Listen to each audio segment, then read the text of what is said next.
पहले हम यहाँ पर देख लेंगे कि किस प्रकार के माने सेंटेंस को हम कल जो मैंने बताया था कि आप लोग को कहाँ पर कन्फ्यूज़न है और ये बात मैं क्लियर करूँगा। लेकिन सबसे पहले आज हम चौथा दिन पूरे कंप्लीट करने वाले हैं। देखिए, कभी भी हम कोई भी अंग्रेजी को सीखते हैं तो हमें एक दिमाग में एक बात रखिएगा कि हमें उसको अच्छे से सीखना है और समझ के सीखना है।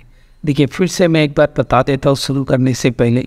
ये सब्जेक्ट जो है, सब्जेक्ट के 3 मीनिंग है, जिसमें आप देख सकते हैं इसमें लिखा हुआ है। तीनों मीनिंग को आपको याद होना चाहिए और ये मीनिंग हर सेंटेंस के अनुसार बदल जाता है। ठीक है, तो यहाँ पर हम नीचे थोड़े से नीचे जब जाएंगे तो यहाँ पर हम देखेंगे कि वही हेल्पिंग वर्ब है। इसमें इज़रम के साथ जब हम नॉर्मली सेंटेंस को बनाते हैं तो कौन सी ऊपर के हिंदी आएगा, ऑन वाज वेयर के साथ, उसको भी क्लियर आपको होना चाहिए। ठीक है, तो अब हम आते हैं यहाँ पर अब यहाँ पर देख सकते हैं जैसे सब्जेक्ट है, कौन सी सब्जेक्ट के साथ कौन सी हेल्पिंग वर्ब का इस्तेमाल करना है। जैसे हम इज़रम का प्रयोग कर रहे हैं, मान लीजिए मैं इज़रम का प्रयोग करूँ तो देखिए, आई के साथ एन, वी के साथ आर, यू के साथ आर, ही के साथ इज, सी के साथ इज, दे के साथ आर, इट के साथ इज, दिस के साथ इज। उसी प्रकार आपको नीचे भी दिया हुआ है, आप इसका स्क्रीनशॉट लेके अच्छे से पढ़ लीजिए। मैं एक एक बताऊंगा तो काफ़ी लंबा हो जाएगा वीडियो।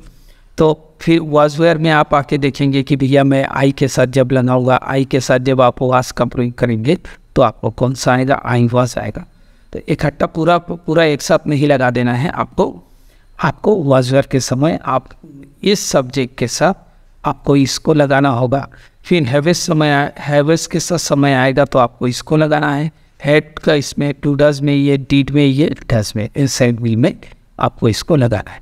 तो ये जो है, ये जो चार्ट है आपको याद रखना होगा, तभी आप अच्छे से सेंटेंस बना पाएंगे।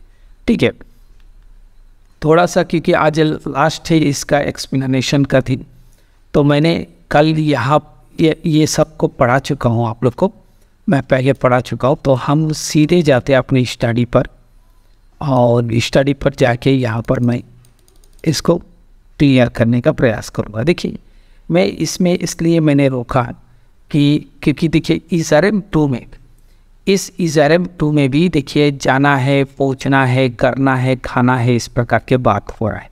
ठीक है, वही चीज़ हम हैवेस 2 में भी देखते हैं, और क्यों देखते हैं उसको जाके हम बात करेंगे। तो वो चलते हैं सीधे हमारे बीच की तरफ।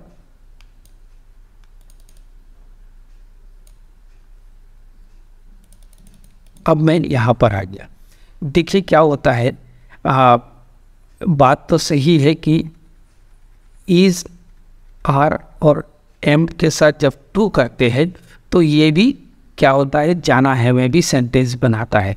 ठीक है, जाना है में सेंटेंस बनाता है, और हैवेस 2 में भी। लेकिन हैवेस 2 में क्या होता है, हैवेस 2 में जब जाना है होता है तो इसमें कुछ बातें होता है, जैसे अर्जेंसी, नेसेसिटी और कंपल्सन। ओके, तो जब कभी कोई काम आप उस दायरे पे कर रहे हैं जहाँ पर आपको ज़रूरत है करना, तब ये सेंटेंस जाना है में प्रतीत होगा।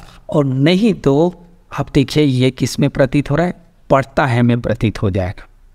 तो यदि मुझे मान लीजिए बड़ी इमरजेंसी और मुझे अस्पताल जाना है, माने हॉस्पिटल जाना है, तो मैं नॉर्मली इसमें से नहीं बना रहा हूँ, मैं normally I have to go to hospital. अब इसमें ये बता रहा है मुझे हॉस्पिटल जाना है, लेकिन आप उस समय इस सेंटेंस को इस्तेमाल किए जब आपको उस काम को करने की ज़रूरत था। ठीक है, और जब आप ज़रूरत के बाहर बात करें, माने उस समय आपको ज़रूरत नहीं, तो आप इसमें बोल दिए I have to go to hospital, यहाँ पर एवरीडे। तो ये हो जाएगा मुझे प्रत्येक दिन अस्पताल जाना पड़ता है। ठीक है, तो अब बात आता है इज़रम में भी तो जाना है, करना है होता है। इस इज़रम में, सॉरी, यहाँ पर ये बात आता है कि भाई इज़ टू में भी तो जाना है होता है, करना है होता है। तो यहाँ पर यदि हम इज़ लगा दे, एम लगा दे, I am to go to hospital, ये भी तो हो रहा है कि मुझे हॉस्पिटल जाना है। हाँ, हो सकता है, लेकिन इसमें उतना अनिवार्यता बाध्यता आवश्यकता नहीं रहता है, इसमें आप नॉर्मली लगा सकते हैं। ठीक है। और आपको जब हैवेस टू में लगाएंगे तो आपको जाना है प्रतीत होगा, लेकिन तब जब आप कोई काम को करते समय उसमें उस ज़रूरत चीज़ जुड़ा हुआ हो, ज़रूरत का चीज़ जुड़ा हुआ हो, तब वो मैंने जाना है प्रतीत होगा। ठीक है। और मैंने जैसा मान लीजिए इमरजेंसी है किसी काम के लिए, तब मैंने इस सेंटेंस को बनाने का मतलब होता है इसके अंदर अर्जेंसी, नेसेसिटी, मैंने अर्जेंसी के मतलब अति आवश्यकता, नेसेसिटी आवश्यकता, और कंपल्सन माने बाध्यता। तो आप ऐसा बोल सकते हैं अनिवार्यता, आवश्यकता और बाध्यता जब रहेगा तब ये जाना है प्रतीत होगा। और यदि अब रात के 1 बजे में घर में बैठ के बोल रहे हैं तो वो पढ़ता है, वो प्रतीत होगा। जैसे देखिए, मुझे प्रत्येक दिन 5 बजे उठना पड़ता है, तो इसका सेंटेंस क्या बनेगा? I have to get up 5 o'clock every day. तो प्रत्येक दिन उठना है, नहीं पड़ता है, मजबूरी को बता रहे। तो मैंने स्ट्रक्चर जो है हर चीज़ को मजबूरी को ही बताता है। तो ये आपका हो गया। तो ये आपका हो गया। अब हमारे जाना है कब बोलेंगे, जाना है कब बोलेंगे, और पढ़ता है कब बोलेंगे। और इज़ टू में जो जाना है होता है वो आप नॉर्मल वे में कभी भी इस्तेमाल कर सकते हैं। लेकिन बात आता है, लोग तो इज़ टू का इस्तेमाल करते ही नहीं है, सब में हैवेस टू जाना है, जाना पड़ता है, सबके लिए लगा देते हैं। तो मैं उसको आगे का क्लास में क्लियर करूँगा, एक साथ क्लियर करना मुश्किल है। ठीक है। सो अब नीचे आते हैं, देखिए अब आते हैं ये हेड टू में। तो हेड टू में क्या होता है, देखिए इसमें क्रिया है एक, याद रखिएगा, मैं बार बार बता रहा हूँ, मैं इसमें लिखा नहीं हूँ। क्लास शुरू करते समय ही मुझे पता लगता है लिखना है, तो मैं लिख देता हूँ यहाँ पर। तो पढ़ा था, जैसे हेड तो अकेला है तो सभी सब्जेक्ट के साथ आप हेड लगाएंगे। जैसे राम को अपना मकान बेचना पड़ा था, ये बड़ी मजबूरी है, तो हमने यहाँ पर लिख दिया Ram had to sell his house. और आपको मैंने पहले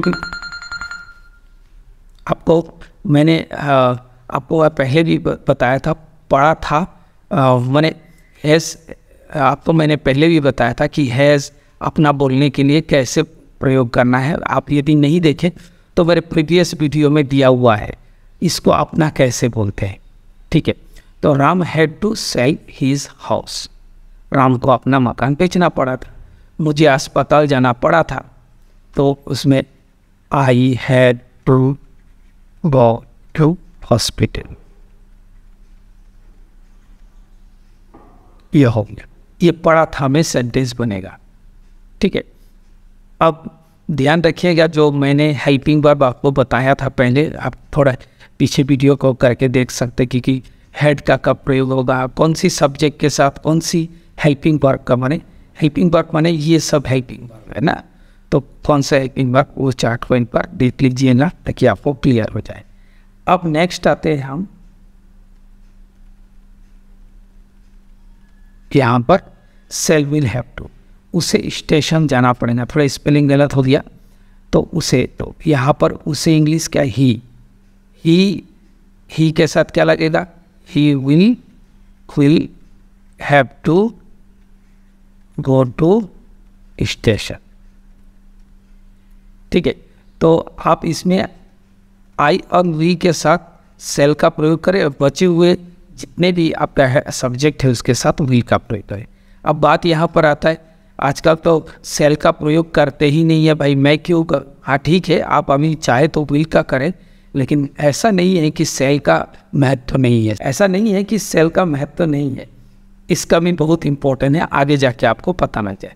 और आज इतना ही पढ़ाई है। सो मैं उम्मीद करता हूँ कि आप लोग को एक छोटा सा तरीका आपको समझ में आ गया होगा कि कैसे हम ERM2 को जाना है कैसे बोलते हैं, और फिर HAVES2 को जाना है क्यों बोलते हैं, और HAVES2 को ही हम क्यों जाना पड़ता है बोलते हैं। और साथ में हमने पढ़ा था वो देखा हेड 2 में, और सेल्फ विल हैव टू देखा जो पढ़ेगा।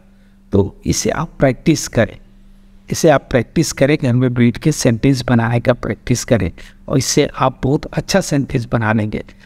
अभी शायद आपको ये न्यू क्लास है तो बोरिंग लग सकता है, क्योंकि हमें आदत नहीं है सेंटेंस स्ट्रक्चर पढ़ने का, लेकिन आप आगे जाके ये बात को एहसास करेंगे कि ये भी इम्पोर्टेंट है। अब बात बहुत ऐसी बात है जो लोग यूज़ ही नहीं करते, तो उसको भी मैं अपन आने वाले क्लासेस में मैं क्लियर करूँगा। Thank you.